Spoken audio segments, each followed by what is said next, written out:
Hello everyone, welcome to GATE academy plus. मैं हूं गोपाल शर्मा और मैं आपके सामने लेके आया हूं स्ट्रेंथ ऑफ मटेरियल का मॉड्यूल नंबर 3।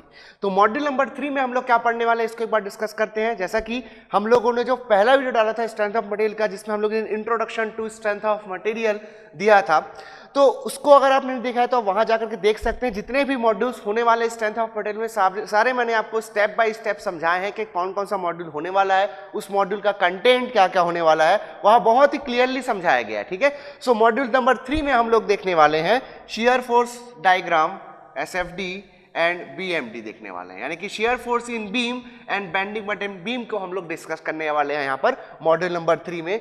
ठीक है, अब यहाँ पर हम लोग जब इस सब्जेक्ट को एग्जीक्यूट करेंगे, वहाँ जो बुलेट पॉइंट्स में इस यूनिट का कंटेंट है उस इंट्रोडक्शन वाले वीडियो में वो आपको मिल जाएगा। उसका जो लिंक है नीचे डिस्क्रिप्शन में मैंने दिया हुआ है, तो वहां पर जाकर के आप एक्सेस कर सकते हो उस वीडियो को डायरेक्टली। ठीक है, तो यहां पर उस वीडियो मैंने बताया हुआ है कि क्या क्या आप लोगों को टॉपिक होने वाले हैं, बट इस टॉपिक को आपको कैसे एग्जीक्यूट करना है ये हम इस वीडियो में पहले डिस्कस करते हैं, देन उसके बाद हम लोग टॉपिक्स पे जाएंगे। ठीक है, जब आपको shear force and bending moment अपना प्रिपेयर करना है, ठीक है, एसएफडी बीएमडी आपको प्रिपेयर करना है, किसी भी एग्जाम के लिए प्रिपेयर करना है, अपने सेमेस्टर एग्जाम के लिए प्रिपेयर करना है, अपने गेट एग्जाम के लिए प्रिपेयर करना है, तो आपका अप्रोच क्या होने वाला है इसको हम लोग 2 मिनट में इसको डिस्कस कर लेते हैं। फर्स्ट ऑफ ऑल आपको यहां पर देखना पड़ेगा कि यहां पर किस तरह के सपोर्ट होते हैं। ठीक है, टाइप्स ऑफ सपोर्ट को पहले आपको समझना है। Types of support, types of support आपको समझना है कि कितने तरह के सपोर्ट होते हैं। देन टाइप्स ऑफ सपोर्ट्स के थ्रू हम डिफाइन करते हैं कि किस तरह की बीम्स होती हैं। तो पहले सपोर्ट पढ़ लिए, फिर हम लोग पढ़ेंगे types of beams, the types of beams. ठीक है, टाइप्स ऑफ बीम्स पढ़ लिए, फिर डिफरेंट टाइप्स ऑफ बीम में किस किस टाइप के लोड्स होते हैं, तो टाइप्स ऑफ लोड्स पढ़ेंगे और उसको डिटेल में डिस्कस करेंगे यहाँ पर कि क्या क्या लोड्स होते हैं, उनका बिहेवियर कैसा होता है, किस तरह से उसको हम लोग न्यूमेरिकल में हम लोग उसको किस तरह से डील करते हैं, ये सभी हम लोग टाइप्स ऑफ लोड में डिस्कस कर लेंगे। ठीक है, देन उसके बाद हम लोग देखते हैं शेयर फोर्स इन बीम के किस तरह से किसी बीम में हम लोग शेयर फोर्स को डिफाइन करते हैं, शेयर फोर्स इन बीम क्या होता है and bending moment in beam क्या होता है। ठीक है, इसको जब आप समझ लेते हैं तो आप लोगों के लिए जो पूरा टॉपिक है वो बहुत ही ज्यादा इजी गोइंग हो जाता है। यहां पर इसको हम लोग शेयर फोर्स इन बीम को एंड बेंडिंग इन बीम को हम लोग मैथमेटिकली भी समझेंगे कि किस तरह से इसके लिए हम लोग जो है डायग्राम यानी कि ग्राफ प्लॉट कर सकते हैं, और उसी ग्राफ को यानी कि किसी बीम के अलोंग शेयर फोर्स का डिस्ट्रीब्यूशन किस तरीके का है उसी को बताता है आपका share force diagram. And similarly किसी बीम के लेंथ के अक्रॉस आपके बेंडिंग मोमेंट का डिस्ट्रीब्यूशन किस तरीके का है उसको एक डायग्राम बताता है, that is called bending moment diagram. तो एसएफडी एंड बीएमडी प्लॉट करना बहुत ही इंपॉर्टेंट एस्पेक्ट है आपके इस मॉड्यूल का। एसएफडी एंड बीएमडी के क्वेश्चंस आप देखेंगे अगर गेट एग्जाम में, तो वहां पर आपको बहुत सारे क्वेश्चन मिल जाएंगे shear force and bending moment diagram पे बेस्ड। ठीक है, साथ ही साथ ये जो टॉपिक है shear force and bending moment diagram, इससे जो हम लोग चीजें सीखेंगे वो चीजें आपको कहां कहां काम आने वाली है उसको भी देख लेते हैं। बेंडिंग ऑफ बीम सबसे पहले, इसके जस्ट बाद जो आपको मॉड्यूल पढ़ना है, जो टॉपिक आपको पढ़ना है bending of beam, bending of beam ये जो टॉपिक है इसमें बहुत ज्यादा काम आने वाला है ये। ठीक है, उसके बाद शियर स्ट्रेस इन बीम का जो टॉपिक होगा, shear stresses, that is transfer shear stresses in beams, है ना, उस टॉपिक में ये बहुत आपको काम आता है। ओके, देन आपको कंबाइंड स्ट्रेसेस में भी ये आपको काम आता है। Combined stresses, combined stresses, combined stresses क्या होता है वो मैंने एक वीडियो किया था मोहर सर्कल का, Mohr circle for combined stresses, उसमें अच्छे से डिस्कस किया हुआ है, आप देख सकते हैं उस वीडियो को। उसके बाद डिफ्लेक्शन में भी ये आपको हेल्प करेगा, deflection of beam. Deflection of beam में अब कुछ लोगों के मन में सवाल उठ रहा होगा कि एसएफडी बीएमडी किस तरह से हमको हेल्प कर सकता है, तो आपको मैं बताना चाहूंगा डिफ्लेक्शन ऑफ बीम में आपको 2 मेथड मिलेंगे डिफ्लेक्शन फाइंड आउट करने के। एक है आपका मोहर्स थ्योरम या फिर जिसको मोमेंट एरिया मेथड भी बोलते हैं, मोमेंट एरिया मेथड। ठीक है, एंड सेकंड मिलता है आपको conjugate beam method, conjugate beam method. ठीक है, तो ये जो 2 मेथड है, moment area method and conjugate beam method, ये 2 मेथड में आप लोगों को जो bending moment diagram of beam है and shear force diagram of beam जो है ये आप लोगों को बहुत हेल्प करता है डिफ्लेक्शन फाइंड आउट करने में। तो अगर आपका एसएफडी बीएमडी स्ट्रांग है तो ये सारे टॉपिक में आप लोगों की बहुत अच्छी पकड़ होने वाली है, ये सारे टॉपिक आपको ईजी लगेंगे। ठीक है, और बहुत ही आप लोगों के लिए स्कोरिंग भी रहेंगे। तो आप लोगों को इसलिए बहुत जरूरी है एसएफडी बीएमडी पढ़ना, ठीक है। सेमेस्टर एग्जाम्स में आप लोगों को एसएफडी बीएमडी के क्वेश्चंस हमेशा मिलेंगे, ठीक है। अगर एसएफडी बीएमडी का क्वेश्चन नहीं आया है तो कई बार कैसे करेगा आपके लिए कि बेंडिंग ऑफ बीम का कोई प्रॉब्लम होगा, उसको इस तरह से फ्रेम किया जाएगा कि आपको उस पर्टिकुलर क्वेश्चन में से एसएफडी बीएमडी ड्रॉ करना बहुत ही जरूरी हो जाएगा, ठीक है। तो बहुत ही इंपॉर्टेंट टॉपिक है, आपको ये समझ आ गया होगा। तो सबसे पहले अब हम लोग वीडियो अपना स्टार्ट करते हैं टाइप्स ऑफ सपोर्ट के थ्रू, ठीक है। इस टॉपिक से हम लोग हमारा जो वीडियो है वो स्टार्ट करेंगे। तो देखते हैं different types of support.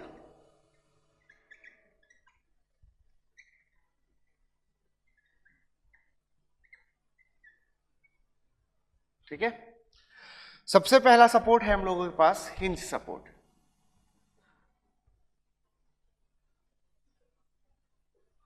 Hinge support. दूसरा टाइप का सपोर्ट होता है आपके पास रोलर सपोर्ट। एंड जो थर्ड आपके पास सपोर्ट है वो है knife edge support. Knife edge support, ठीक है। Then fourth type of support होता है आपके पास फिक्स्ड सपोर्ट। फिक्स्ड सपोर्ट, ठीक है, फिक्स्ड सपोर्ट। अब देखिए ये जो सपोर्ट सब लोग जानते हैं सेमेस्टर लेवल पे, मोस्ट ऑफ द यूनिवर्सिटी में आप लोगों को इतने ही सपोर्ट्स के बारे में पढ़ाया जाता है, ठीक है। मोस्ट ऑफ यूनिवर्सिटीज में आप लोगों को देखने को मिलेगा कि जो स्टूडेंट्स होते हैं वो सिर्फ इतने तरह के सपोर्ट्स के बारे में अवेयर होते हैं। तो यहां पर मैं आपके सामने लाता हूं एक डिफरेंट कैटेगरी, ठीक है, एक डिफरेंट क्लासिफिकेशन लेके आता हूं मैं सपोर्ट्स का। टाइप ऑफ सपोर्ट को पहले तो आप डिवाइड कर दीजिए दो तरह के सपोर्ट में मेजर, ठीक है। फर्स्ट हो जाएगा आपका external support. External support. Then second हो जाएगा इंटरनल सपोर्ट। इंटरनल सपोर्ट, ठीक है। अब देखिए external support and internal support के बारे में बात करते हैं हम लोग डिटेल में। जो इंटरनल सपोर्ट वाला पोर्शन होता है ये बेसिकली सिविल इंजीनियरिंग के स्टूडेंट्स के लिए बहुत ज़्यादा इंपॉर्टेंट होता है। मैकेनिकल में जितने स्टूडेंट्स होते हैं वो जनरली इतने ही सपोर्ट्स के साथ डील करते हैं। कभी कभी आपको देखने को मिल जाएगा कि एक आध क्वेश्चन कभी आपको इंटरनल सपोर्ट्स के बारे में दे देगा, ठीक है। अब देखते हैं क्या होता है ये एक्सटर्नल सपोर्ट और ये इंटरनल सपोर्ट। जैसे कि क्या होते हैं, अगर आप एक सिंगल यहां पर बीम ले रहे हैं, ठीक है, एक सिंगल बीम ले रहे हैं आप यहां पर, इस पे नंबर ऑफ लोड लग रहा है। फिलहाल के लिए मैं कोई ऐसे डाउनवर्ड लगने वाला कोई वर्टिकल पॉइंट लोड यहां पर ले लिया, पीपी, दो लोड्स हैं। अब इस लोड को यहां पर इसको सपोर्ट करना है, तो एक्सटर्नल लोड को सपोर्ट करने के लिए यहां पर मैंने डिफरेंट टाइप ऑफ सपोर्ट लगा दिया। सपोर्ट के नाम मैं आपको नहीं बता रहा हूं, ठीक है। तो यहां पर कोई दो सपोर्ट यहां पर मैंने लगा दिए। तो ये सपोर्ट क्या करे, जो एक्सटर्नल लोड था उसको बियर करने के लिए इस बीम की हेल्प कर रहे हैं, ठीक है। ये क्या करेंगे, इस एक्शन के equal and opposite reaction generate करेंगे, ठीक है, लाइक दिस। तो ये हो जाएगा रिएक्शन नंबर 1, ये हो जाएगा रिएक्शन नंबर 2। तो ऐसे सपोर्ट जो एक्सटर्नल लोड्स को काउंटर करने के लिए लगाए जाते हैं उसको बोला जाता है एक्सटर्नल सपोर्ट, ठीक है। तो एक्सटर्नल सपोर्ट क्या हुआ, नोट डाउन कर सकते हैं आप लोग कि ऐसा सपोर्ट जो कि लगने वाले एक्सटर्नल लोड्स को काउंटर करने के लिए, उसको न्यूट्रलाइज करने के लिए या उसको बैलेंस करने के लिए लगाए जाते हैं, ऐसे सपोर्ट को हम लोग बोलते हैं एक्सटर्नल सपोर्ट, ठीक है। तो ये इंटरनल सपोर्ट क्या होता है भाई, इसकी बात करते हैं। अब देखिए यहां पर मैंने क्या बात किया, एक सिंगल बीम के बारे में किया, ठीक है। ये सिंगल बीम है। अब मान लो आपकी बीम बहुत लंबी है, यानी आपको बहुत लंबा कोई बीम बनाना, तो जैसे कि आप लोगों को ब्रिज में दिखता होगा, जो ब्रिज का जो फर्स्ट सेगमेंट रहता है और सेकंड सेगमेंट रहता है वो अलग अलग होता है। आप कभी जाएंगे किसी भी ब्रिज के नीचे से तो आप देखेंगे ब्रिज जो है वो एक सिंगल बॉडी नहीं होती है, छोटे छोटे हिस्सों को जोड़ के बनाया गया होता है ब्रिज जो है, ठीक है। तो ऐसे केस में क्या होने वाला है, होने वाला ये है कि जो एक्सटर्नल लोड लग रहे हैं और उनका जो भी इफेक्ट इस फर्स्ट पोर्शन पे आने वाला है वो इससे जुड़ा हुआ जो सेकंड पोर्शन है उसमें ट्रांसफर होगा, ठीक है, उसमें ट्रांसफर होगा। और जब ये कोई भी इफेक्ट इसमें ट्रांसफर होगा, हो सकता है वो ट्विस्ट हो, क्या क्या हो सकता है, लिखते जाते हैं, जो जो हमको समझ में आते जा रहा है अपने कॉमन सेंस से हम नोट करते जाएंगे, ठीक है। तो फर्स्ट होगा ट्विस्ट।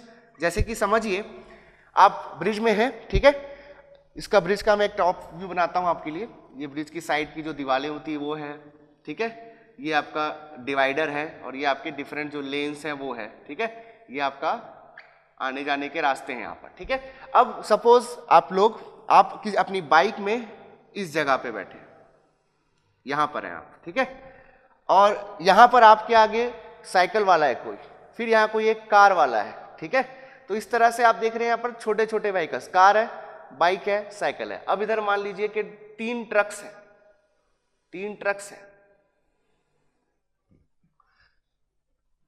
कोई भी आदमी अब इसको कॉमन सेंस से बता सकता है, अगर इस डिवाइडर को मैं एक्सिस ऑफ सिमेट्री मानूं तो क्या होगा, इस तरफ वाला जो पोर्शन है, this is left, this is right, तो जो अभी के लिए राइट वाला पोर्शन है उस तरफ जो लोड है वो ज्यादा है, तो आगे वाला जो पोर्शन है बीम का, इसके आगे वाला, सपोज ये वाला, ठीक है, इसमें मान लीजिए अब उतना ट्रैफिक नहीं है, ये ट्रैफिक उधर जाएगा अभी आगे जाकर के, लेकिन अभी वहां पर नहीं है। तो मैं नहीं चाहूंगा कि यहाँ का जो स्ट्रेस है वो अभी जबरदस्ती इसमें ट्रांसफर हो जाए, तो मुझे कुछ इस तरह के internal joints, internal support provide करने होंगे जो कि क्या करे, यहाँ पर जो भी लोड आ रहा है, जो इम्बैलेंस फोर्सेस आ रही हैं यहाँ पर, डिफरेंट काइंड ऑफ फोर्सेस जो आ रही हैं, उसको इंटरनली एक पोर्शन ऑफ बीम से सेकंड पोर्शन ऑफ बीम में ट्रांसफर होने से रोके। तो जैसे कि आप देख सकते हैं इधर मैंने 3 ट्रैक लगा दी, तो ये क्या करेगा, इसको अगर मैं एक्सेस मानूं तो ये वाला आपका बाइक वाला पोर्शन, ये ट्रक्स वाला पोर्शन है, तो ट्रक वाला पोर्शन दबेगा और ये वाला उठेगा। तो लाइक दिस, इसको अगर मैं एक्सेस मानूं तो एक्सेस के बाद इसमें एक ट्विस्ट प्रोड्यूस हो रहा है, ठीक है। तो अगर ये बीम है, ये आपकी बीम है जो ब्रिज में, जिस स्लैब में आप खड़े हो ब्रिज के, तो वो इस तरह से टिल्ट होने की कोशिश करेगी, तो एक्सिस के अलावा उसमें क्या प्रोड्यूस हुआ, एक ट्विस्ट आया, ठीक है। फिर इसमें हो सकती है बेंडिंग मोमेंट्स, ठीक है, बेंडिंग मोमेंट्स हो सकती है। ये क्या होगा, इसकी जो बेंडिंग मोमेंट है, इसकी जो बेंडिंग मोमेंट है, जब उसमें कुछ इंबैलेंस रहेगा तो वो क्या होगा, वो नेक्स्ट सेगमेंट में ट्रांसफर होगी, ठीक है। इसका जो बेंडिंग मोमेंट है, अगर दोनों जुड़े हुए हैं एक दूसरे से तो क्या होगा, वहां पर इसका बेंडिंग मोमेंट भी वहां पर ट्रांसफर होगा। अब मान लीजिए कि दोनों पोर्शन हैवीली लोडेड है, ठीक है, दोनों में लोड्स लगे हुए हैं, तो ये अपने ऊपर लगने वाले व्हीकल्स के कारण जो बेंडिंग आ रही है उसको तो कैरी कर ही रहा है, लेकिन अब दोनों को आपने इस तरह से जोड़ दिया तो क्या होगा, इसका जो बेंडिंग है, इसकी जो बेंडिंग मोमेंट है वो जुड़े होने के कारण इसमें भी ट्रांसफर हो जाएगी, तो इसमें उस बेंड के कारण और स्ट्रेस प्रोड्यूस होगा, ठीक है। तो ज्यादा स्ट्रेस प्रोड्यूस होगा तो कोलैप्स होने की इस स्ट्रक्चर की टेंडेंसी बढ़ जाएगी। तो हम क्या कर सकते हैं, हम कुछ ऐसी व्यवस्था कर सकते हैं कि यहाँ का बेंडिंग मोमेंट यहाँ ट्रांसफर ना हो। तो हमने क्या देखा कि नेक्स्ट क्या चीज हो सकती है कि इंटरनली एक पोर्शन का बेंडिंग मोमेंट दूसरे पोर्शन में जा रहा हो सकता है। So let's talk about bending, ठीक है, let's talk about bending. Then third क्या है, थर्ड ऐसा हो सकता है, देखते हैं आप लोग के जो ब्रिजेस होते हैं कई बार, ठीक है, वो कभी भी एकदम हॉरिजॉन्टल नहीं होती, वो ऊपर जा रही होती है, फिर थोड़ी देर तक के वो एक कांस्टेंट एल्टीट्यूड मेंटेन करती है कभी कभी, देन फिर वो डिक्रीज होता है उसका, फिर वो नीचे जाना चालू करती है। इस तरीके से आप लोगों को ब्रिज का स्ट्रक्चर कॉमनली सभी लोगों ने ऑब्जर्व किया होगा, ठीक है। तो जो कंपोनेंट ऑफ वेट होता है of the bridge itself, majorly जब हम लोग ब्रिज की स्टडी करेंगे या फिर हम लोग किसी भी बीम की स्टडी करेंगे तो उसका सेल्फ वेट हम लोग यहाँ कंसिडर नहीं करते हैं, हम सिर्फ उस पर लगने वाले एक्सटर्नल फोर्स का जो उस पर इफेक्ट होने वाला है सिर्फ उसको ही हम लोग यहाँ पर कंसिडर करते हैं, ठीक है। बट अभी के लिए मैं एक एग्जाम्पल दे रहा हूं आपको, तो उसका सेल्फ वेट है, ठीक है। मान लीजिए आपके पास ये जो पहला कोई पोर्शन है ब्रिज का, इस तरीके से इसका जो वेट है, तो ये इसका वेट है, तो इसका एक कंपोनेंट ऑफ वेट हो गया W डैश, ठीक है, हॉरिजॉन्टल डायरेक्शन में जो उस पे लोड आ रहे हैं, जो उसके ऊपर ट्रक है। अब ये इसके ऊपर जो ट्रक है, कोई ट्रक है यहाँ पर मान लीजिए, तो ट्रक का वेट का भी क्या आ गया, एक हॉरिजॉन्टल कंपोनेंट आ गया, ठीक है। इस तरीके से आप यहाँ पर मान सकते हैं।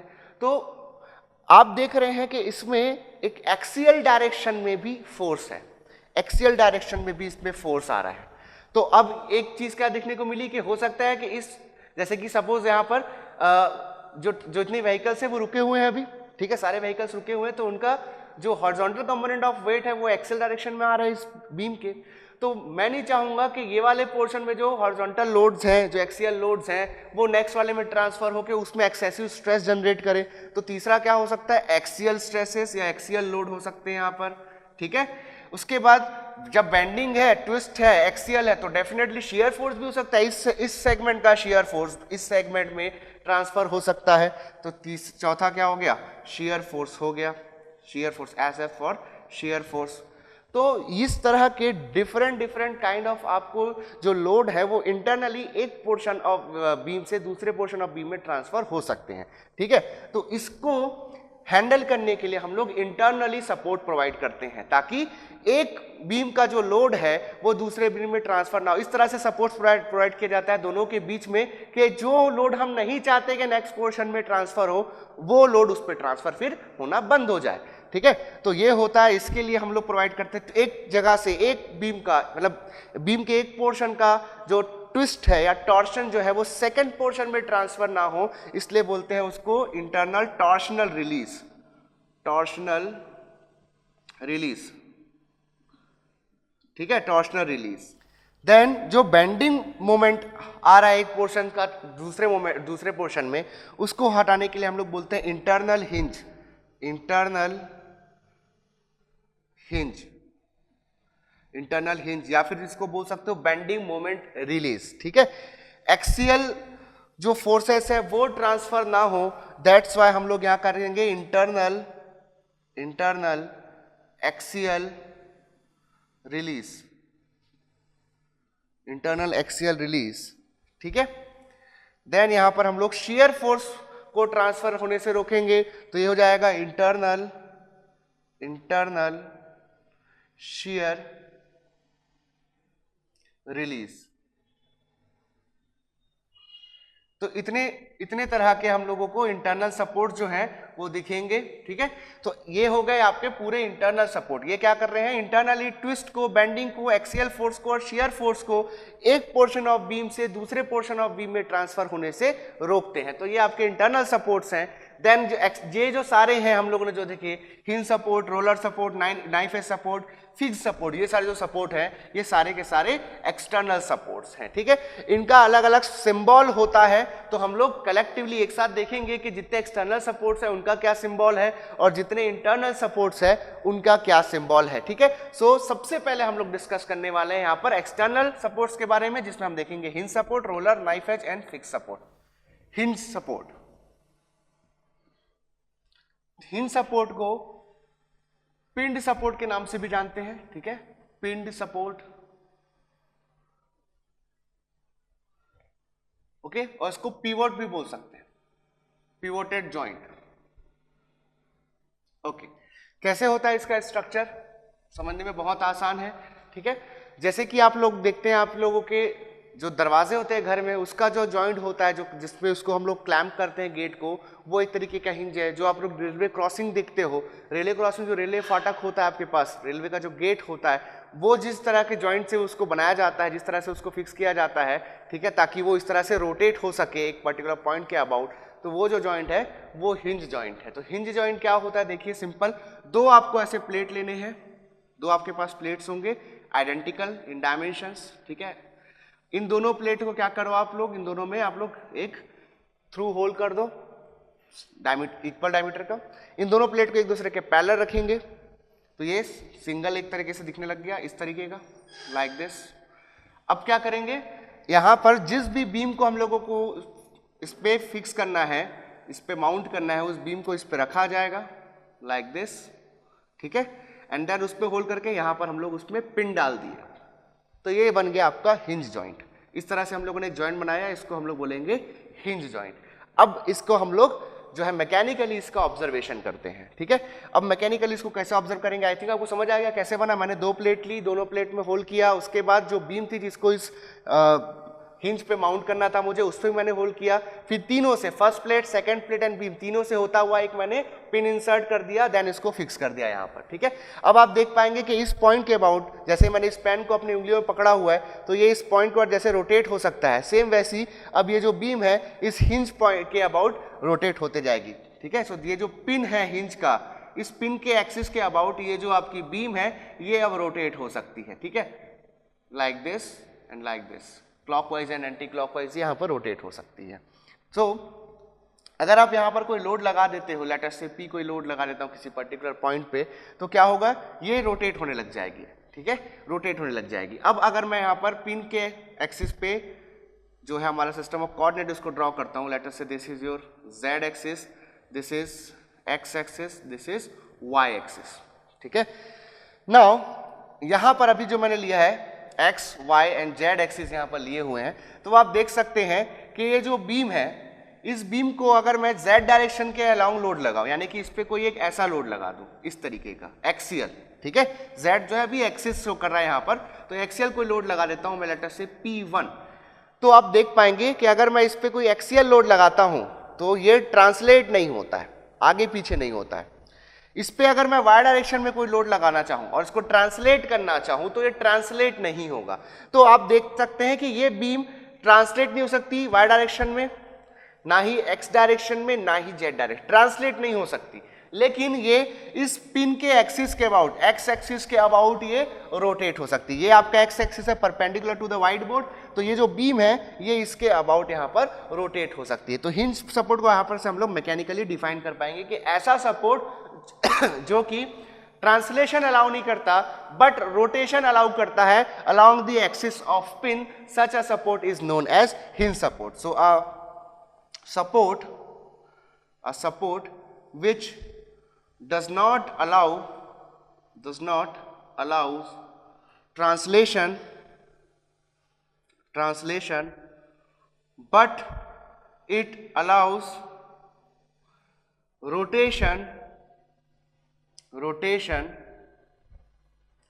about axis of hinge। तो ऐसे सपोर्ट को हम लोग बोलेंगे हिंज सपोर्ट। तो यानी कि अगर मैं यहां पर किसी बीम में को मैं हिंज सपोर्ट देता हूं, ठीक है, तो यहां पर अगर मैं अभी दो हिंज सपोर्ट बना दे रहा हूं इस तरीके से, दो हिंज सपोर्ट है यहां पर। हालांकि दो हिंज सपोर्ट कभी भी किसी भी स्ट्रक्चर में यूज नहीं किए जाते, हिंज के दो हिंज सपोर्ट एक साथ हम यूज नहीं करते, उसको हम लोग डिटेल में समझेंगे बाद में कि क्यों नहीं करते, ठीक है। इस पे मैं लोड लगा देता हूं अगर, तो आप देख रहे हैं कि ये जो बीम है ना वो ऐसे नीचे नहीं जा सकती, ये ऊपर नहीं जा सकती, ये निगेटिव एक्स डायरेक्शन, ये निगेटिव साइड पॉजिटिव साइड ऐसा राइट एंड लेफ्ट मूव नहीं कर सकती, तो ट्रांसलेट नहीं हो सकती, ठीक है। बट ये इसके अबाउट, हिंज के अबाउट रोटेट हो सकती है, ठीक है। So this is hinge support. अब हिंज सपोर्ट में अगर कोई फोर्स लग रहा है तो क्या हो रहा है, अगर मैं प्लेन स्ट्रक्चर की बात करूं, ठीक है, प्लेन स्ट्रक्चर की बात करूं तो प्लेन स्ट्रक्चर में ये था मेरा z डायरेक्शन, ठीक है, ये था मेरा y डायरेक्शन, ये था मेरा x डायरेक्शन। दूसरा तरीका भी हो सकता है इसको रिप्रेजेंट करने का, ये हो सकता है आपका x डायरेक्शन, ये हो सकता है आपका y डायरेक्शन, ये हो सकता है आपका z डायरेक्शन, ठीक है। जो भी आप लोग जो भी रेफरेंस सिस्टम फॉलो करते हो अपनी यूनिवर्सिटी में, बस मैं आप लोगों को जो मेथड है वो बता रहा हूं। तो अभी अगर मैं इसको लेकर के चलूं, ठीक है, सो आप देखेंगे यहां पर क्या हुआ, अगर कोई लोड लग रहा है, कोई इंक्लाइन लोड लग रहा है, लेट से इंक्लाइन लोड ले लेते हैं हम लोग, ज्यादा अच्छा रहेगा हमारे लिए। तो एक इंक्लाइन लोड मैं यहाँ पर लेता हूँ आपके लिए P, ठीक है, जो कि थीटा डिग्री इंक्लाइंड है, तो इसका एक कंपोनेंट आया along x direction P cos theta, y direction का अलोंग एक कंपोनेंट आया P sin थीटा, ठीक है। अब जो लोड लग रहा है एक्सटर्नल, सपोर्ट क्या करेगा, सपोर्ट कैसा है, सपोर्ट जो हिंज सपोर्ट है ये एक एक्सटर्नल सपोर्ट है, तो जो एक्सटर्नल सपोर्ट है उसको ये न्यूट्रलाइज करने के लिए क्या करेगा, इसके अगेंस्ट एक रिएक्शन देगा Rx, ठीक है, और यहां पर देगा Ry, ठीक है।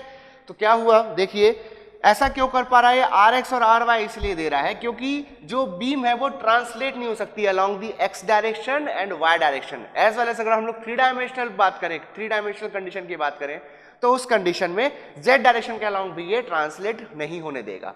तो क्या हो रहा है यहाँ पर, आप ध्यान से समझिए इस चीज को, बहुत ही बेसिक अंडरस्टैंडिंग की नीड है यहाँ पर, कि आपका जो बीम है वो ट्रांसलेट नहीं हो सकता। तो ट्रांसलेट नहीं हो सकता है, ऐसा क्यों, ऐसा इसलिए क्योंकि जब आप बीम को ट्रांसलेट करने की कोशिश करोगे, in that particular case the hinge support will generate a reaction so that it will confirm कि भाई आपका जो बीम है वो मूव ना कर पाए, ट्रांसलेट ना कर पाए। तो जब जब कोई बीम किसी पर्टिकुलर डायरेक्शन पे कंस्ट्रेंट लगाता है, रुकावट पैदा करता है, उस कंडीशन में उस डायरेक्शन के अलोंग रिएक्शन प्रोड्यूस होंगे। तो यहां से आपको एक कॉन्सेप्ट समझने की बहुत जरूरत है, वो ये है that number of reaction is equal to number of motions restricted, बहुत ही सिंपल फॉर्म में आपके लिए मैंने लिखने की कोशिश की है। No number of reaction is equal to number of motions restricted. तो आप देखते हैं गिनते जाते हैं यहाँ पर। अगर मैं अभी 2 डायमेंशनल स्ट्रक्चर की बात कर रहा हूँ, प्लेन स्ट्रक्चर की बात कर रहा हूँ, 2D, ठीक है, तो इस कंडीशन में किसके किसके अलाउंग रोका, टी लिख रहा हूं, टी का मतलब है ट्रांसलेशन, ठीक है, टी लिख रहा हूं मैं ट्रांसलेशन अबाउट एक्स एक्सिस, ठीक है, ट्रांसलेशन अबाउट वाई एक्सिस, दोनों के अबाउट इसने रोक दिया। यहां पर अगर आप लिखना चाहेंगे तो क्या लिखेंगे, ट्रांसलेशन अबाउट जेड एक्सिस रोक रहा है ये, ट्रांसलेशन अबाउट एक्स एक्सिस रोक, sorry translation about Y axis रोक रहा है। तो दोनों केस में दिख रहा है आपको कि दो आपका कोई भी सिस्टम आप एक्सेस को ऐसे लिख रहे हो या ऐसे लिख रहे हो, फिलहाल के लिए मैं इसके हिसाब से चल रहा हूं, तो आपने देखा कि एक्स और वाई के अलाउंग जो भी ट्रांसलेशन था, टी फॉर ट्रांसलेशन, वो रिस्ट्रिक्ट हो गया। तो दो यहाँ पर मोशन रिस्ट्रिक्शन है। अब आप अगर देखते हैं कि जैसे कि यहाँ पर मैं यहाँ पर आपको एक लोड लगा करके बताया था, इस लोड के कारण जो मोमेंट प्रोड्यूस होगा, लेट्स से ये जो पॉइंट है हिंज पॉइंट, ठीक है, इससे ये ए डिस्टेंस पे है, तो मोमेंट प्रोड्यूस हो जाएगा आपका m is equal to P into A, force into perpendicular distance m हो जाएगा p इंटू ए। तो ये जो बीम है ये इस पिन के एक्सिस के अबाउट, एक्स एक्सिस जो यहाँ पर देख सकते हैं, इसके अबाउट ये रोटेट हो जाएगी। तो रोटेशन को आप देख पा रहे हैं, हिंज जो है वो रेजिस्ट नहीं करता, ठीक है। So does not allow translation but allow rotation, हम लोग देख चुके हैं। तो रोटेशन जो है ये रेजिस्ट नहीं हो रहा है। तो टोटली हमको समझ आ गया कि सिर्फ दो चीजें रेजिस्ट करता है, that is translation about X axis first and second का ट्रांसलेशन अबाउट वाई एक्सिस, ठीक है। तो इस तरह से इसने दो मोशन को रिस्ट्रिक्ट किया, तो इसके लिए नंबर ऑफ रिएक्शन हो जाएंगे दो। So there will be two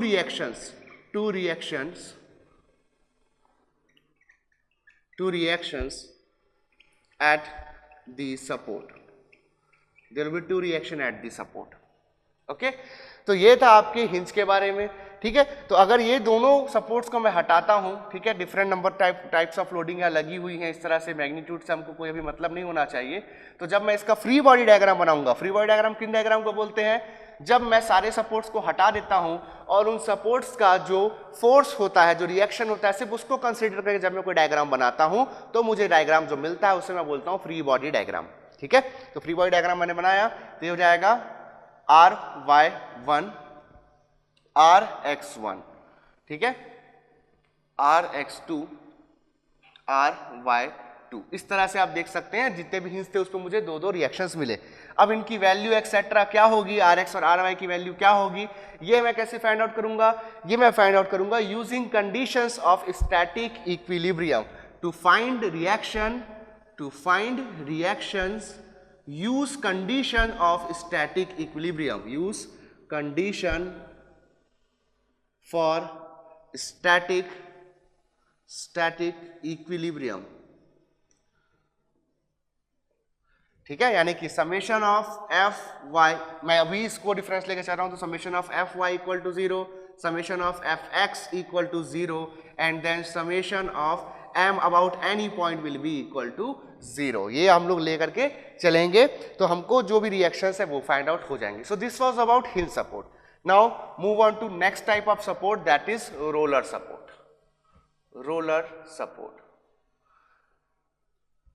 ठीक है। So first of all roller support से कई जो स्टूडेंट्स होते हैं, जो लोग पढ़ चुके होते हैं ऑलरेडी, स्ट्रेंथ ऑफ मटेरियल या फिर मैकेनिक्स ऑफ सॉलिड बोलते हैं जिसको, हम उसको पढ़ चुके होते हैं, लेकिन उनके दिमाग में क्लैरिटी नहीं रहती है रोलर सपोर्ट को लेकर के। रोलर सपोर्ट में भाई आपको ये कभी नहीं सोचना है कि जो बीम होगा उस पर व्हील्स लगे होंगे, क्योंकि कई बार उनके जो डाउट्स है स्टूडेंट्स के वो क्लियर नहीं हो पाते हैं, तो उनको यही लगता रहता है कि जो बीम है उसमें रोलर लगे होते होंगे, यानी कि व्हील्स लगी होती होंगी और वो उसको सपोर्ट का काम करती होंगी। ऐसा बिल्कुल नहीं है। ऐसा सोचने का कारण ये है क्योंकि जनरली स्टूडेंट्स ऑब्जर्व करते हैं कि जो बीम थी उसमें इस तरह की क्या है कि मैंने सपोर्ट दिया रहता है, गोल सा ऐसा बना देता हूं, तो सबको लगता है कि भाई ये कोई चक्का है, कोई व्हील है, बट ऐसा बिल्कुल भी नहीं है। ठीक है, तो रोलर सपोर्ट क्या होता है इसको हम लोग समझ लेते हैं। ठीक है, तो रोलर सपोर्ट ऐसा सपोर्ट होता है जो कि आपके किसी एक डायरेक्शन में लोडिंग लेता है, यानी कि या तो वो एक्स डायरेक्शन के अलोंग लोडिंग लेगा, या तो वो वाई डायरेक्शन के अलोंग लोडिंग लेगा, या तो जेड डायरेक्शन में लोडिंग लेगा। नंबर ऑफ डायरेक्शंस में वो लोडिंग नहीं ले सकता। ऐसे सपोर्ट को क्या बोलते हैं? रोलर सपोर्ट बोलते हैं। तो रोलर सपोर्ट कैसा है? A support which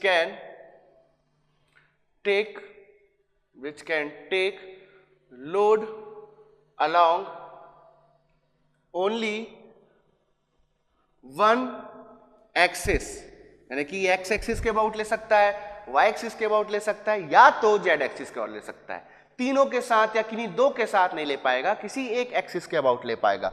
so a support which takes load along only one axis, only one axis, this is very important, in either directions, in either directions। यानी कि जैसे मैं बात करता हूं एग्जाम्पल कि कोई सपोर्ट है जो कि किसके अबाउट लोड लेता है, एक्स एक्सिस के अबाउट, यानी कि ये हॉरिजॉन्टल एक्सिस के अबाउट लोड लेता है। अब एक्स एक्सिस में दो डायरेक्शंस होते हैं, एक होता है पॉजिटिव एक्स और दूसरा हो जाता है आपके पास निगेटिव एक्स। तो रोलर सपोर्ट कब बोलूंगा मैं उस सपोर्ट को, जब वो सिर्फ एक्स एक्सिस के अबाउट ले रहा होगा, ठीक है, जब वो लोड सिर्फ एक्स एक्सिस के अबाउट ले रहा होगा, लेकिन वो जब मैं लोड उस पे पॉजिटिव एक्स डायरेक्शन लगाऊंगा तब भी वो सपोर्ट करेगा, और जब मैं निगेटिव एक्स डायरेक्शन में लोड लगाऊंगा वो तब भी सपोर्ट करेगा। ठीक है, ये एसेंशियल कंडीशन है किसी भी सपोर्ट को रोलर सपोर्ट बोलने की, यानी कि किसी भी एक एक्सिस के अबाउट आइदर डायरेक्शन, यानी कि positive direction as well as negative direction, दोनों में वो लोड को, आपके लगाए गए लोड को सपोर्ट कर पाएगा। तो ऐसे कंडीशन में मैं उसको रोलर सपोर्ट बोलता हूं। तो इसका सिंबल जनरली जब हम लोग बनाते हैं तो कंफ्यूजन होता है। ठीक है, तो देखिए रोलर सपोर्ट और हिंज सपोर्ट मैं यहां पर आपको एक साथ बता रहा हूं ताकि आप लोगों को एग्जाम में जो कंफ्यूजन होता है क्वेश्चन का फिगर देख करके वो ना हो। अभी अभी मैंने आपको कुछ देर पहले बताया था कि कभी भी मैं एक साथ दो हिंज सपोर्ट यूज नहीं करूंगा। ठीक है, इसको हम लोग और अच्छे से समझ पाएंगे जब हम लोग बेंडिंग स्ट्रेस पढ़ेंगे। ठीक है, बट फिलहाल उसका एक ओवरऑल पिक्चर मैं आपको बताने की कोशिश कर रहा हूं। देखिए क्या होता है यहां पर, हिंज का काम, अगर मैं दो तो हिंज लगा देता हूं, यहां दो हिंज लगा देता हूं तो क्या होगा, हिंज क्या करता है, किसी भी एक्सिस के अबाउट ट्रांसलेशन होने से रोक देता है। अभी हम लोग टू डायमेंशनल कंडीशन की बात करते हैं, ये अभी आप लोग लेके चल रहे हैं एक्स डायरेक्शन, इसको ले लिया मैंने वाई डायरेक्शन, है ना। तो आपका जो ये हिंज सपोर्ट है ये क्या करेगा, एक्स डायरेक्शन में इसको खींचने नहीं देगा और वाई डायरेक्शन में इसको उठने नहीं देगा, मतलब ये ऐसे ट्रांसलेट होने नहीं देगा, ना ही इसको स्ट्रेच होने देगा, माने कि ये डिफॉर्मेशन होने भी नहीं देगा। जो भी अगर बीम जो अगर वो कंप्रेस होना चाहेगी तो इस यहाँ पर ये जो पिन है वो उसको ऐसा करने से रोकेगी, जिसके कारण इसमें एक स्ट्रेस सेटअप होगा। अब समझिए कि आप इस पे लोड लगा दिए तो क्या होगा, हम जानते हैं कि इसमें बेंडिंग हो जाएगी, बैंड होने लगी हो जाएगा और ये इस तरह से फैल जाएगा। तो जब ये बैंड होगा तो ड्यू टू बेंडिंग स्ट्रेस इसमें डिफॉर्मेशन होगा, इसकी जो लंबाई है वो बढ़ेगी। मैंने जो यहाँ पर बीम को इतना ज़्यादा बैंड कराया है वो इसलिए कराया है कि आप ऑब्जर्व कर पाएँ। ठीक है, रियल लाइफ प्रैक्टिस में जो डिफ्लेक्शन होता है, जो बेंडिंग का जो मैग्नीट्यूड होता है कि कितना वो अपनी इनिशियल पोजीशन से नीचे सरकी है या ऊपर उठी है, वो बहुत ही कम होता है, एमएम्स में होता है। ठीक है, बट यहाँ पर हम लोग ऑब्जर्व कर पाए इसलिए मैंने उसको बिग स्केल में दिखाया है आपको। अब क्या हो रहा है, आप देख सकते हैं कि इसकी जो लंबाई है वो बढ़ रही है। ठीक है, स्ट्रेच होने की टेंडेंसी इसकी हो रही है थोड़ा सा। तो आप देख पाएंगे कि जब यहाँ पर हिंज सपोर्ट है तो हिंज सपोर्ट क्या करता है भाई, हिंज सपोर्ट क्या करता है कि एक्स डायरेक्शन, ये पहले एक्स डायरेक्शन ही था ना, थोड़ा सा ही उससे डेविएट हुआ है, तो ये क्या करेगा, ये जो पिन है ये किसी भी डायरेक्शन में ट्रांसलेशन होने से रोक देता है। तो नया डायरेक्शन, सपोज मैं इसको एक्स डैश बोल रहा हूँ, ठीक है, इनिशियली ऐसा था, अब ये ऐसा हो गया। अब ये पिन क्या करेगा, इसको इस डायरेक्शन में जाने से रोकेगा। ठीक है, ट्रांसलेशन इसकी, क्योंकि इसकी टेंडेंसी ही है कि वो ट्रांसलेशन को रोकता है, तो इसको स्ट्रेच होने से ये रोकने की कोशिश करेगा, तो इस डायरेक्शन में ये रिएक्शन फोर्स लगाएगा। ठीक है, तो जब यहाँ रिएक्शन फोर्स आएंगी तो उसके कारण क्या होगा, इसमें एक्सियल स्ट्रेस सेटअप हो जाएगा, एक्सियल स्ट्रेस विल सेटअप। ठीक है, तो जबरदस्ती हमने क्या कर दिया भाई, जो बीम में हो सकता था कि एक्सियल स्ट्रेस नहीं होता, लेकिन हमने दो हिंज लगा दिए तो इसको एक्सियल प्ले जिसको बोलते हैं, ठीक है, बोलचाल की भाषा में जो मैकेनिक्स जनरली यूज करते हैं, प्ले, तो इसको प्ले करने के लिए जगह ही नहीं मिल रही है, ये भी इसको बिल्कुल सरकने नहीं दे रहा है, ये वाला सपोर्ट भी उसको सरकने नहीं दे रहा है। प्ले करने के लिए बीम के पास थोड़ा भी यहाँ पर स्पेस नहीं है, तो क्या होगा, यहाँ पर रेजिस्टेंस फोर्स सेटअप हो गए, इसको स्ट्रेच किया, यानी कि इस पे ओवरऑल एक टेंसाइल फोर्स इसको फील होने लग जाएगा। ठीक है, ओवरऑल ऊपर भी नीचे भी, just because of this loading band हो रहा है। अभी ये जो शेप आप देख रहे हैं ये सैगिंग का है, तो ऊपर ऑलरेडी कंप्रेसिव और नीचे ऑलरेडी टेंसाइल बेंडिंग स्ट्रेस है। ठीक है, लेकिन उसके साथ साथ एक ओवरऑल यहाँ पर डायरेक्ट यहाँ पर एक्सियल स्ट्रेस, ये जो एक्सियल स्ट्रेस होगा ये डायरेक्ट स्ट्रेस होगा। ठीक है। ये वाला जो एक्सियल स्ट्रेस है ये डायरेक्ट स्ट्रेस प्रोड्यूस करेगा जो कि टेंसाइल इन नेचर होगा। कैसा होगा? टेंसाइल इन नेचर होगा, ठीक है। और साथ ही साथ लोड लगा है, बेंडिंग हुई है, तो बेंडिंग स्ट्रेस यानी कि इनडायरेक्ट स्ट्रेसेस तो ऑलरेडी यहां पर है, तो एक्सेसिव यहां पर स्ट्रेस प्रोड्यूस हो जाता है जब हम लोग दो हिंज सपोर्ट एक साथ यूज करते हैं। तो कभी भी दो हिंज सपोर्ट एक साथ यूज नहीं करते क्योंकि एक्सियल प्लेन नहीं मिलता। एक्सियल प्लेन नहीं मिलता तो यहां पर जो डिफॉर्म स्ट्रेचिंग होती है बीम की उसको ये पिंस रजिस्ट करते हैं तो रजिस्टिंग फोर्स के कारण एक्सियल स्ट्रेस सेटअप होता है, डायरेक्ट स्ट्रेस सेटअप होता है जो कि टेंसाइल इन नेचर होता है, जिससे बीम को ज्यादा स्ट्रेस झेलना पड़ जाता है। दैट्स व्हाई इसको हम कभी भी यूज नहीं करेंगे। तो एग्जाम में याद रखना, आप लोग अगर प्रीवियस ईयर के अपनी यूनिवर्सिटी क्वेश्चंस देखेंगे तो आपको देखने को मिलेगा कि एक आपको अगर सिंपली सपोर्टेड बीम दी है, यहाँ पर हम लोग समझेंगे कि सिंपली सपोर्टेड बीम क्या होता है, और उसके दोनों एंड पे इस तरीके का डायग्राम दे दिया तो बच्चा कंफ्यूज हो जाता है कि भाई मैं किसको हिंज सपोर्ट लूं, किसको रोलर सपोर्ट लूं। ये सबसे बड़ा प्रॉब्लम रहता है जनरली जब हम लोग थर्ड सेमेस्टर में पढ़ रहे होते हैं first time strength of material. तो देखिए कभी भी एज ए स्टैंडर्ड आप चाहें तो जो आपका लेफ्ट हैंड सपोर्ट है इसको अगर आप हिंज ले लेते हैं तो डेफिनेटली दूसरा अब आप हिंज नहीं रख पाएंगे, क्योंकि मैं बता चुका हूं आपको कि दो हिंज एक साथ यूज नहीं होने वाले। तो इसको अगर आप हिंज ले लिए हो इस सपोर्ट को तो दूसरा आप लोग दोनों में से कोई भी ले सकते हो। एक होता है आपका रोलर हम लोगों ने देख लिया, और दूसरा ऑप्शन जो हम पढ़ेंगे अभी दैट इज नाइफ एज। दोनों में से कोई सा भी पिक कर सकते हो। अब रोलर और नाइफ एज में से कौन सा पिक करना है ये देखिए। अगर यहां पर दो डायरेक्शन में लोड लग गया लाइक दिस, ऐसा लग गया और ऐसा लग गया, तो आप लोग अगर इसमें दो डायरेक्शन में लोड लगने वाले हैं तो यहां पर आप लोग रोलर सपोर्ट ले लीजिए, ठीक है। अगर आपको दो कंडीशन दी है कि आपको दो डायरेक्शन में लोडिंग दे दी है तो आप यहां पर रोलर सपोर्ट ले लीजिए, अदरवाइज आप लोग यहां पर नाइफ एज सपोर्ट भी ले सकते हैं, ठीक है। दो डायरेक्शन में लोडिंग का मतलब क्या है कि आपको क्वेश्चन में ऐसा दे दिया है कि फर्स्ट टाइम में जो बीम है वो डाउनवर्ड डायरेक्शन में लोडिंग की गई है, उसमें सेकंड कंडीशन में मुझे उस पर अपवर्ड लोडिंग करनी है। तो इस कंडीशन में आप देख सकते हैं कि जो लोडिंग है उसका डायरेक्शन पॉजिटिव वाई या नेगेटिव वाई दोनों हो रहा है, तो रोलर लेना यहाँ पर हमारे लिए सेफ होगा। लेकिन अगर लोडिंग सिर्फ एक डायरेक्शन में ही होने वाली है तो यहाँ पर क्या है, हम लोग चाहे तो नाइफ एज सपोर्ट भी यूज कर सकते हैं, ठीक है। फॉर एग्जाम्पल जैसे आपके पास तीन लोड है 10, 20 एंड 30, ये 10, 20, 30 किलो न्यूटन के आपके पास लोड है जो कि डाउनवर्ड लग रहे हैं। यहाँ पर है आपके पास 50 किलो न्यूटन, ठीक है, 50 किलो न्यूटन तो हो जाएगा 10 + 20 30 + 30 60 किलो न्यूटन। यहाँ देख रहे हैं 60 किलो न्यूटन कैसे लग रहा है, ओवरऑल डाउनवर्ड लग रहा है, और यहाँ 50 किलो न्यूटन जो है वो ओवरऑल अपवर्ड लग रहा है। तो नेट जो फोर्स आ रहा है आपका वो डाउनवर्ड लग रहा है। 60 - 50 = 10 किलो न्यूटन। 10 किलो न्यूटन का जो लोड है वो यहाँ पर आपके डाउनवर्ड डायरेक्शन में एक्ट कर रहा है। तो लोड सिर्फ एक डायरेक्शन में है यहाँ पर, तो आप लोग चाहे तो रोलर ले लीजिए चाहे तो नाइफ एज ले लीजिए, आपके सोल्यूशन में कोई भी इससे फर्क नहीं आने वाला है, ठीक है। तो आई होप ये जो मैंने आपको बताया है, जो इन्फॉर्मेशन मैंने आपको दी, ये आपको हेल्प करी होगी। तो आपको अगर ऐसा सिमिलर डायग्राम्स दिख रहे हैं तो आप चाहे तो इसको हिंज ले लीजिए चाहे इसको हिंज ले लीजिए, लेकिन जब एक हिंज रहेगा तो दूसरा हिंज नहीं होगा, एक हिंज होगा तो दूसरा रोलर या फिर नाइफ एज आप लोगों को लेना पड़ेगा, ठीक है। तो ये दोनों के सिंबॉलिक रिप्रेजेंटेशन की बात होती है, दोनों का सिंबल ऑलमोस्ट सिमिलर है, ठीक है। आप लोग को डिफरेंट बुक्स में अलग अलग सिंबल मिल जाएगा, अपने अपने सहूलियत के हिसाब से लोग यूज करते हैं। आपको ऐसा मिल सकता है क्वेश्चंस में, एक तो ऐसा मिल जाएगा जो मैंने अभी आपको बताया, ये हिंज का ये प्रॉपर है, इसका रिप्रेजेंटेशन इसको देखते ही समझ आ जाता है कि ये हिंज है, ठीक है। ये आपका हिंज का सिंबल हो गया।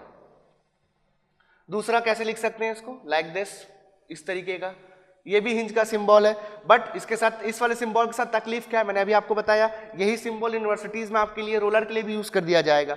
रोलर का अगर मैं सही सिंबल बात करूं, रोलर सपोर्ट का सिंबल कैसा होना चाहिए, तो दो सिंबल हम लोग एज ए स्टैंडर्ड यूज करते हैं, वो ये होता है लाइक दिस। और मैंने अभी आपको बताया था कुछ देर पहले हम लोग बात कर रहे थे कि भाई स्टूडेंट्स कंफ्यूज रहते हैं या उनको दिमाग में ये चल रहा होता है कि रोलर सपोर्ट मतलब बीम के सपोर्ट में व्हील्स लगी होंगी। वो ये डायग्राम होते हैं ना, इनको देखकर ही हमको कंफ्यूजन होता है कि भाई क्या व्हील्स लगी होती है बीम में, तो बिल्कुल नहीं, ऐसा बिल्कुल नहीं होता। तो ये सिंबल देने का एक कारण है, ये जो सिंबल मैंने आपके साथ दो सिंबल बताए हैं रोलर सपोर्ट के एंड यहाँ पर हिल सपोर्ट के, तो ये जो सिंबल्स यूज करने का कारण है हमारे पास, कारण ये है रोलर सपोर्ट के लिए, अगर मैं आपको यहाँ लोड लगा दूँ, ये कौन सा डायरेक्शन है, अभी मैं इसको एक्स डायरेक्शन बोलता हूँ, ठीक है, और एक दूसरा लोड लगाता हूँ मैं यहाँ पर वाई डायरेक्शन में, ठीक है, वाई डायरेक्शन में यहाँ पर मैं दूसरा लोड लगाता हूँ, तो आप अपने कॉमन सेंस से बताइए कि यहाँ पर जब वाई डायरेक्शन में लोड लगेगा तो क्या होगा, वाई डायरेक्शन में जब लोड लगेगा तो ये, अगर इसको मैं व्हील भी मान लूँ अभी के लिए, फॉर एन इंस्टेंस इसको अगर मैं व्हील मान लूँ कि रियल लाइफ व्हील्स हैं, ये रियल में यहाँ पर व्हील लगी हुई है, तो क्या होगा, जैसे कि गाड़ी पे हम बैठते हैं तो हमारा लोड कैसा लगता है, वर्टिकल डाउनवर्ड लगता है, तो गाड़ी मूव करती है क्या, बिल्कुल मूव नहीं करती है। तो सेम वही चीज यहाँ होगी, रोलर सपोर्ट है, यहाँ व्हील्स अगर आप मान भी लेते हो तो जो वर्टिकल लोड है उस लोड के लगने के कारण बीम अपनी जगह से हिलेगी नहीं, ठीक है। यानी कि ये जो सपोर्ट है वो क्या करेगा, रिएक्शन प्रोड्यूस करेगा अलोंग दी वर्टिकल लोड, ठीक है, आर, यहां पर आपको रिएक्शन मिलेगा। बट अगर आप एक्स डायरेक्शन में लोड लगाओ, यानी कि अब मैं गाड़ी पे बैठ गया हूं और गाड़ी को अपने लेग से पुश कर रहा हूं, तो जैसे ही मैं पुश करूंगा मैं आगे की तरफ इस तरह से मूव करने लग जाऊंगा। कारण क्या है, जो व्हील्स हैं, व्हील्स में जब आप हॉरिजॉन्टल डायरेक्शन में फोर्स लगाओगे तो आपका जो भी व्हीकल है वो आगे बढ़ने लग जाएगा, क्योंकि जो व्हील्स हैं वो रोटेट होने लग जाएंगी, ठीक है, आगे की तरफ थ्रस्ट मिलते ही। सेम वही चीज यहां होगा।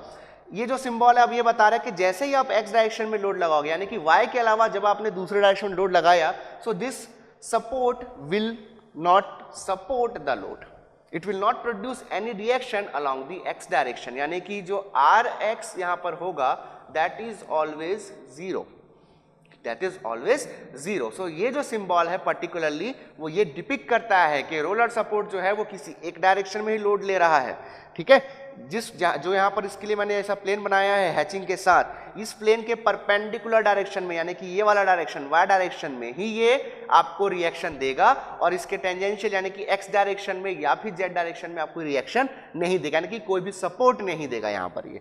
तो बेसिकली ये कितने डायरेक्शन में रेजिस्टेंस प्रोड्यूस कर रहा है, रिएक्शन प्रोड्यूस कर रहा है, सिर्फ एक डायरेक्शन में। और अभी भी मैंने आपको बताया कि number of reaction is equal to number of motion restricted, तो ये सिर्फ एक डायरेक्शन में मोशन रिस्ट्रिक्ट कर रहा है, दैट इज वाई डायरेक्शन।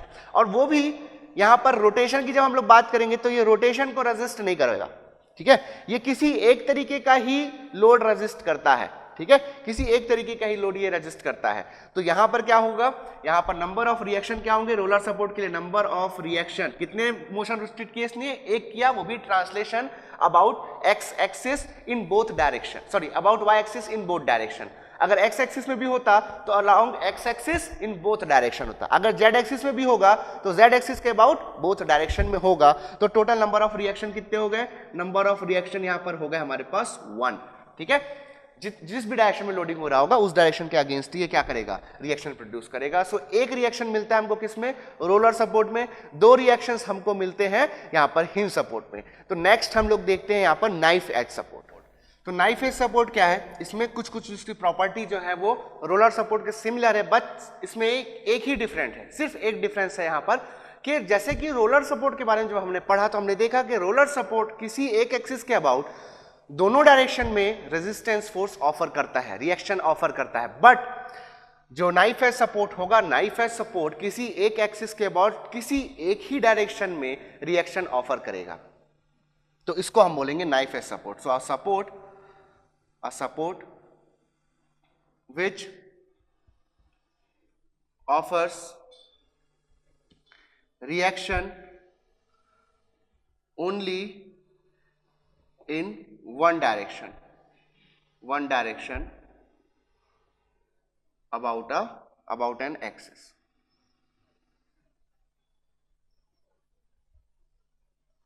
ठीक है। तो जैसे कि अगर मैं y एक्सिस की बात करता हूं तो y एक्सिस में या तो ये आपका डाउनवर्ड फोर्स को रेजिस्ट करेगा या तो ये वर्टिकल फोर्स को रेजिस्ट करेगा, दोनों को एक साथ नहीं करेगा, यानी कि या तो इसको करेगा या तो इसको करेगा, लेकिन ये और ये दोनों को एक साथ नहीं करेगा। तो ऐसे सपोर्ट को क्या बोलूंगा मैं, इसको बोलूंगा मैं नाइफ एज सपोर्ट। तो ये करता क्या है, बेसिकली ये भी सिर्फ ट्रांसलेशन रेजिस्ट कर सकता है, ठीक है, तो it can only resist translation. तो ये जो रेजिस्टेंस की बात हम लोग कर रहे हैं, this is for translation only, resist translation, यानी कि आगे पीछे बैक एंड फोर्थ मोशन, इसको ये रेजिस्ट कर रहा है बस, ठीक है।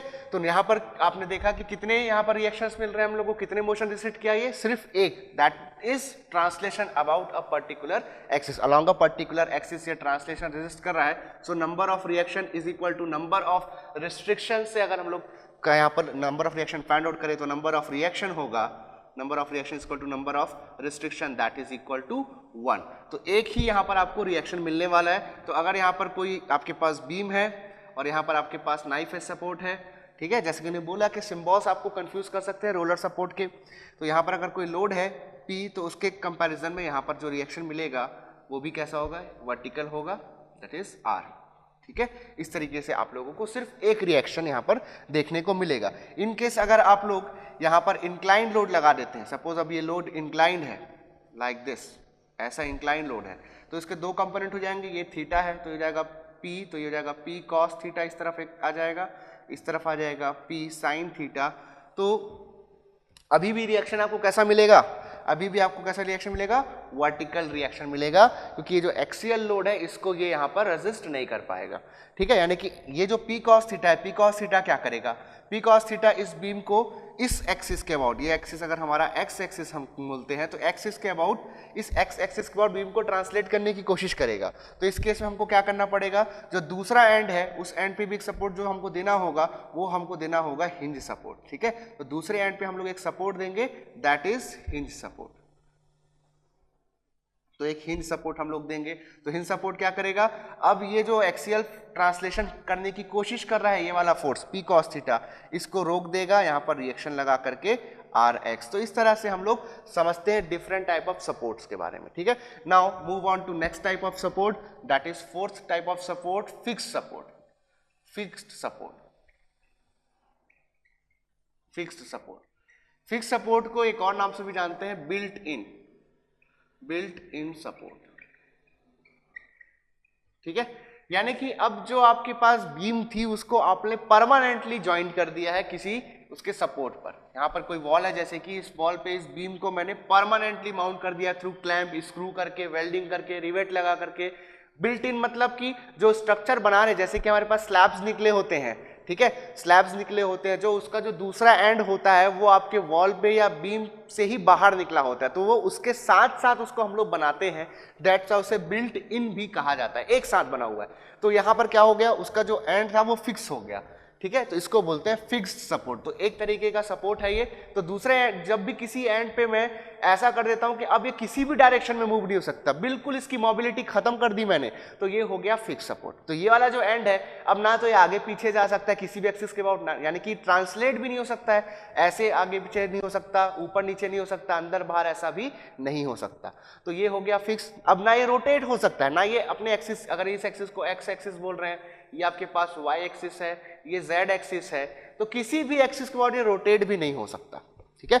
तो यहां पर हमेशा आप लोगों ने देखा कि जितने नंबर ऑफ रिस्ट्रिक्शंस होते हैं उतने नंबर ऑफ आपको रिएक्शन भी मिलते हैं। तो यहां पर अगर मैं टू डायमेंशनल स्ट्रक्चर की बात करूं, टू डायमेंशनल स्ट्रक्चर की बात करूं, यानी कि सिर्फ एक्स एंड वाई एक्सिस आपके पास होगा, जेड एक्सिस के अलावा कोई लोडिंग नहीं होगी, तो क्या होगा, इसका जब मैं फ्री बॉडी डायग्राम बनाऊंगा इस लोड का, तो क्या होगा, एक आएगा वाई डायरेक्शन के along reaction, number of reaction 3 होंगे, तो ये हो जाएगा आर वाई आर एक्स। तो भाई तीसरा कहाँ है, तीसरा रिएक्शन कहाँ है?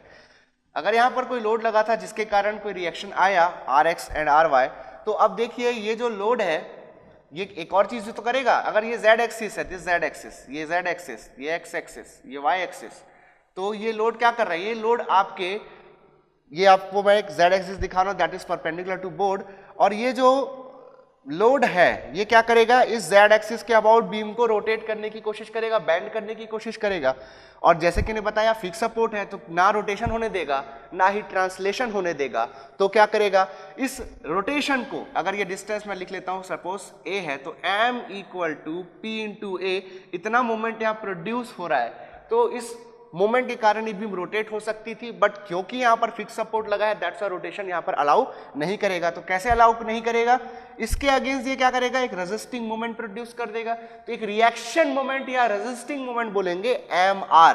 तो सपोर्ट जो है about Z axis, about Z axis जो ये सपोर्ट है वो एक अपोजिट सेंस वाला मोमेंट प्रोड्यूस करेगा, that is called resisting moment और रिएक्शन मोमेंट mr। इसको आप लिख सकते हो कौन से एक्सिस के अबाउट है, ये जेड एक्सिस के अबाउट है, तो mr z आप लिख सकते हो या सिंपली mr लिख सकते हो। तो तीसरा रिएक्शन हमको मिलता है इन फॉर्म ऑफ मोमेंट, ठीक है, reaction moment.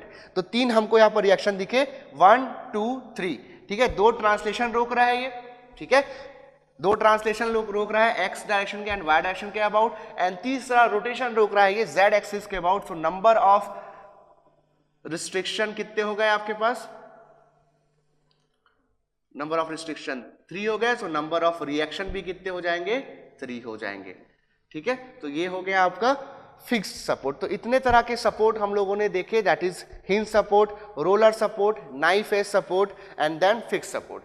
Knife edge support के बारे में जैसे मैंने आपको बताया कि किसी एक एक्सिस के बाद से किसी एक डायरेक्शन में या तो डाउनवर्ड डायरेक्शन के लोड को सपोर्ट करेगा या तो अपवर्ड डायरेक्शन के लोड को सपोर्ट करेगा, दोनों को एक साथ ऐसा ये नहीं कर सकता। ऐसा हम लोग को कहाँ देखने को मिलता है, जैसे कि आप लोगों ने देखा होगा जब किसी कंस्ट्रक्शन साइट पे आप लोग जाते हो, ठीक है, रोड की हम लोग बात करें, जब यहाँ पर रोड हम लोग के इंडिया में आए दिन रोड बनती रहती है, रोड पे गड्ढे करके हम लोग पाइपलाइंस डालते रहते हैं, तो ऐसा आप लोगों ने कई बार देखा होगा। रोड के किनारे सपोज पाइपलाइन डलने वाली है, रोड में जो जेसीबी मशीन है उसने गड्ढा कर दिया है, तो एक तरफ से दूसरी तरफ जाने के लिए क्या करते हैं, जो प्लैंक होते हैं, वुड प्लैंक, लकड़ी का जो फट्टा होता है वो यूज करते हैं हम लोग। यहाँ पर से यहाँ तक एक जितना भी गैप है उसके बीच में हम लोग एक लकड़ी का फट्टा लगा देते हैं, प्लैंक लगा देते हैं, और उसके इस पार से उस पार हम जाते हैं यहाँ पर। तो जब हम लोग उस वुड पे, उस पट्टे पे जब हम लोग चल रहे होते हैं, प्लैंक पे जब चल रहे होते हैं, तो हम लोग नीचे नहीं गिरते, बाकायदा उस पर चल के हम एक तरफ से दूसरी तरफ क्रॉस हो सकते हैं। लेकिन अगर आप उस पट्टे को उठाना चाहोगे तो आराम से उठ जाता है। ठीक है, ऐसा कैसे हुआ, क्योंकि वो जो सपोर्ट है वो एक तरीके का कैसा सपोर्ट है, एक सिंपलेस्ट एग्जांपल मैंने आपको देने की कोशिश की यहाँ पर, नाइफ एज सपोर्ट। तो वो नाइफ एज सपोर्ट है एक तरीके का। कैसे, जब आप उस पे खड़े होकर के चलते हो तो आपका लोड लगता है वर्टिकली डाउनवर्ड डायरेक्शन में, तो उस कंडीशन में जो आपके एजेस है जहां पर वो प्लैंक रखा हुआ है लाइक दिस, ये जो है वो गड्ढा है, और यहां से यहां तक जाने के लिए आपने एक वुड प्लैंक रख दिया है।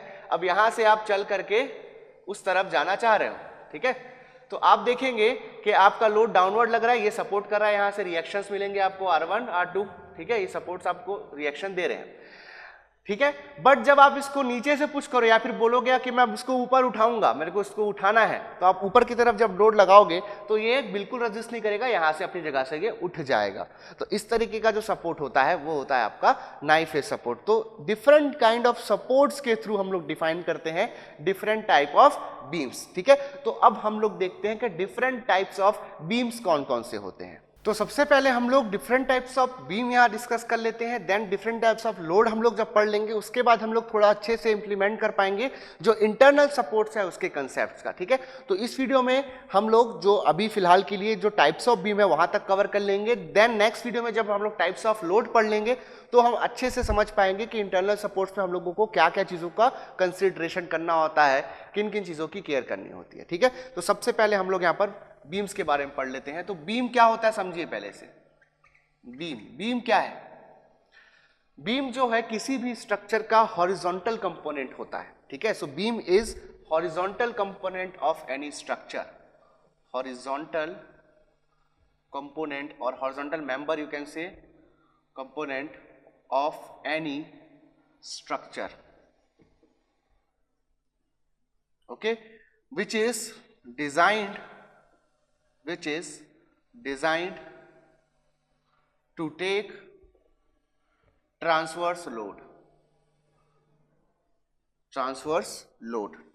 load यानी कि अगर ये आपके पास कोई मेंबर होता है तो जिस एक्सिस के अबाउट ये सबसे लंबा होता है, यानी जिसके लॉन्ग इसकी लेंथ होती है, इसको बोलते हैं लॉन्गिट्यूडिनल एक्सिस, एंड देन इसके परपेंडिकुलर जो रिमेनिंग 2 एक्सिस होते हैं ये आते हैं आपके ट्रांसवर्स एक्सिस। ये जो है ये ट्रांसवर्स एक्सिस, तो इन एक्सिस के अबाउट लोड लेने के लिए बनाया जाता है किसी भी बीम को, ठीक है।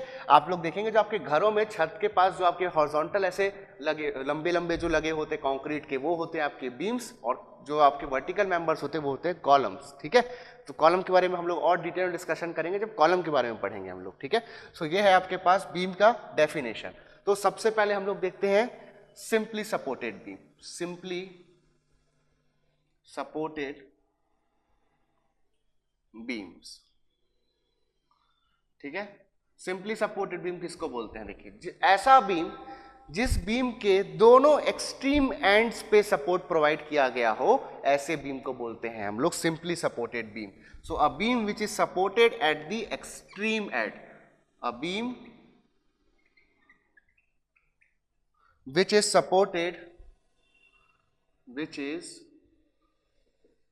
supported at the extreme ends, extreme ends पे हम लोग उसको सपोर्ट दिए हैं। तो एक ये हो गया, एक लेफ्ट हैंड पे मैंने दे दिया और एक यहाँ पर एक्सट्रीम राइट पे मैंने दे दिया, तो इसको मैं बोलता हूं यहाँ पर सिंपली सपोर्टेड बीम, ठीक है।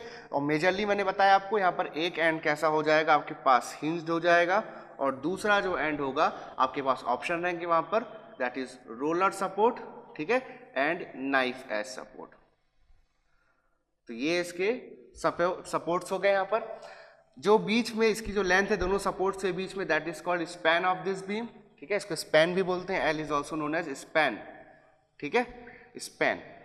नाउ अगर इसमें कोई लोड लग रहा होगा, ठीक है, तो कैसे रिएक्शंस मिल सकते हैं हमको, इस तरह से कोई लोड लग रहे हैं, अभी टाइप्स ऑफ लोड हम लोग डिस्कशन नहीं किए हैं, ठीक है।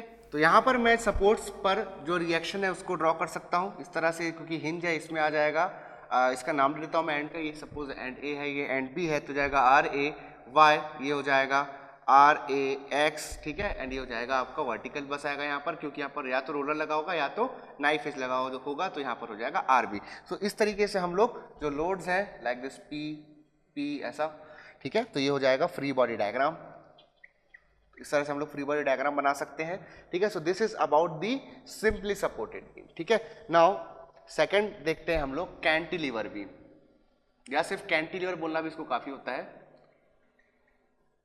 कैंटिलीवर और कैंटिलीवर बीम, कैंटिलीवर बीम। तो कैंटिलीवर बीम क्या होगा, ऐसा बीम जिसका एक एंड फिक्स होगा और दूसरा एंड फ्री होगा, तो one and fix and second जो होगा अदर फ्री, ये free and, one and free. तो ये जो है ये है आपका कैंटिलीवर बीम, ठीक है। और जैसा कि सारे बीम होते हैं आपके पास ट्रांसवर्स लोड लेने के लिए, तो ये भी एक ट्रांसवर्स लोड ही कैरी करेगा। देन थर्ड आपको देखने को मिलता है overhang beam, overhang beams, overhang beams, ठीक है, ओवरहैंग बीम्स।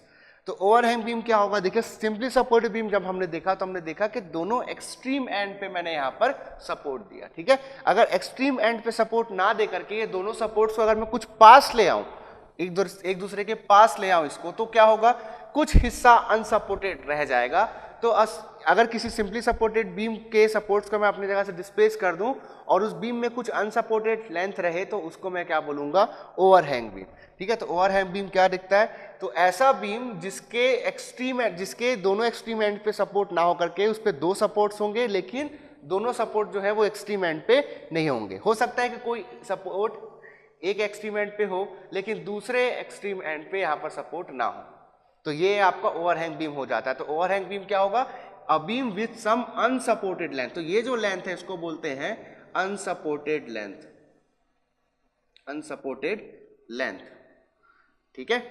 तो आई थिंक ओवरहैंग बीम आपको क्लियर हो गया। ओवरहैंग बीम में क्या है, सिंपली जो दो सपोर्ट्स होंगे वो एक्सट्रीम एंड पे ना होकर के एक्सट्रीम एंड से कुछ डिस्टेंस पे हो सकते हैं। हो सकता है कि दोनों एक्सट्रीम एंड पे ना हो, ठीक है, कुछ डिस्टेंस पे हो एक्सट्रीम एंड से, और कोई एक भी अगर सेम इस तरीके का फिनोमेना फॉलो कर रहा है कि वो एक्सट्रीम एंड पे ना लग के उससे कुछ पहले लगा हुआ है, तो वहां पर हमको क्या मिलेगा, ओवरहैंग बीम यहां पर मिलेगा।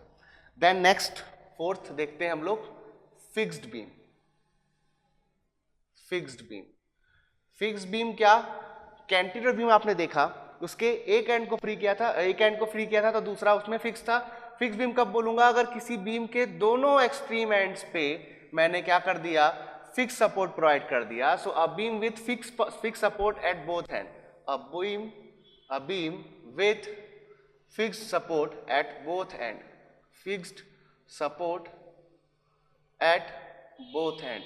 तो जैसे कि मैंने आपको बताया था कि जब आप लोग सपोर्ट्स के बारे में पढ़ लेते हैं तो आप लोग बीम्स को अच्छे से डिफाइन कर पाते हैं, ठीक है। तो ये बन गया आपके पास फिक्स्ड बीम, ठीक है। नाउ फिफ्थ देखते हैं हम लोग कंटिन्यूअस बीम, कंटिन्यूअस बीम। तो कंटिन्यूअस बीम जो है हमारे पास ये कैसी होगी, ऐसी बीम जिसमें दो से ज्यादा सपोर्ट लगे होंगे, ठीक है, दो से ज्यादा सपोर्ट लगे होंगे, ऐसे बीम को हम लोग बोलेंगे कंटिन्यूअस बीम, ठीक है, लाइक दिस। यहाँ पर एक मैं हिंज लगा दिया, देन उसके बाद यहाँ रोलर सपोर्ट लगा हुआ है, फिर देन अगेन यहाँ रोलर सपोर्ट लगा हुआ है। अलग अलग स्पैन लेंथ हो सकती है दो सपोर्ट्स के बीच, L1 हो सकता है ये L2 हो सकता है। तो आप देख रहे हैं मोर देन वन सपोर्ट, ठीक है। तो मोर देन वन सपोर्ट हो गया, more than to supports,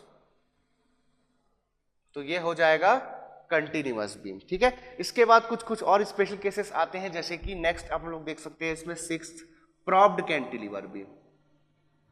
propped cantilever beam, तो प्रॉप्ड कैंटिलीवर बीम क्या होगा, एक एंड तो आपका फिक्स रहेगा जैसे कि कैंटिलीवर में होता है, तो एक एंड यहां पर आप फिक्स कर दीजिए और दूसरे एंड पे रोलर सपोर्ट यहां प्रोवाइड कर दीजिए। तो ये आपको जो कैंटिलीवर मिल रहा है ये है आपका प्रॉप्ड कैंटिलीवर बीम, ठीक है।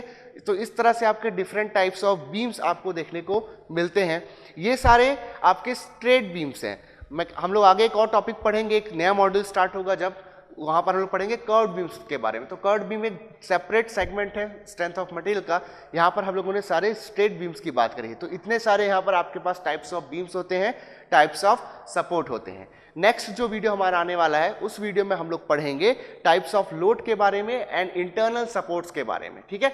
उसके बाद जो वीडियो आएगा उसमें हम लोग देखेंगे कि share force diagram and bending moment diagram कैसे प्लॉट करना है। उसके लिए हम देखेंगे कि shear force in a beam and bending moment in a beam क्या होता है। ओके, सो आज के इस वीडियो लेक्चर में इतना ही। सो आई होप आज का जो टॉपिक है वो आपको अच्छे से क्लियर हुआ होगा। अगर आपको आज के इस वीडियो लेक्चर से कोई भी आपको डाउट्स हैं तो आप नीचे कमेंट बॉक्स पे अपने जो डाउट्स हैं वो पोस्ट कर सकते हैं। मैं कोशिश करूंगा कि मीन टाइम में जो आपके डाउट्स हैं वो रिजॉल्व किए जाएं। अगर आपको हमारा वीडियो लेक्चर पसंद आया तो इस वीडियो को शेयर करना ना भूलिए और इस वीडियो को जरूर लाइक कीजिए। अगर आप हमारे चैनल पर फर्स्ट टाइम आए हैं तो हमारे चैनल को सब्सक्राइब करना ना भूलिए, नीचे बने बेल आइकन को जरूर दबाइए ताकि लेटेस्ट नोटिफिकेशंस आपको टाइम टू टाइम मिलते रहें। मेरा अपने गेट अकेडमी प्लस टीम की तरफ से आप सभी को थैंक यू।